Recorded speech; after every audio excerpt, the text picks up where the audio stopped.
భద్రాద్రి కొత్తగూడెం జిల్లా దమ్మపేట మండలం జగ్గారం గ్రామంలో విషాదం చోటు చేసుకుంది. పిడుగుపాటుకు గురై ఇద్దరు యువతులు మృతి చెందారు. అరటి తోటలో పనికి వెళ్లి తిరిగి ఇంటికి బయలుదేరడానికి ఆటో కోసం ఎదురు చూస్తున్నారు. ఈ క్రమంలో ఒక్కసారిగా పిడుగుపడింది. దీంతో ఇద్దరు అక్కడికక్కడే మృతి చెందారు. మరో ముగ్గురికి తీవ్ర గాయాలయ్యాయి. మృతులు సున్నం అనూష, కట్టం నాగశ్రీలుగా గుర్తించారు.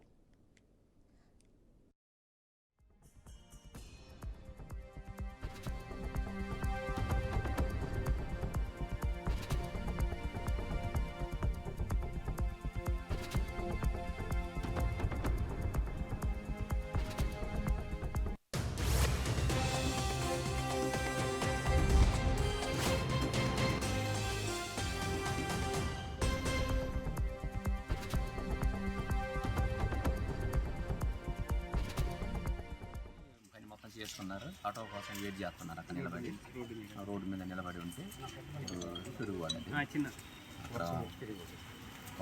వర్షం ఫుల్గా రావటం వల్ల దానివల్ల పిడుగు పడటం వల్ల ఒక కొంచెం ముగ్గురు సేవ్గా ఉన్నారు. ఇద్దరు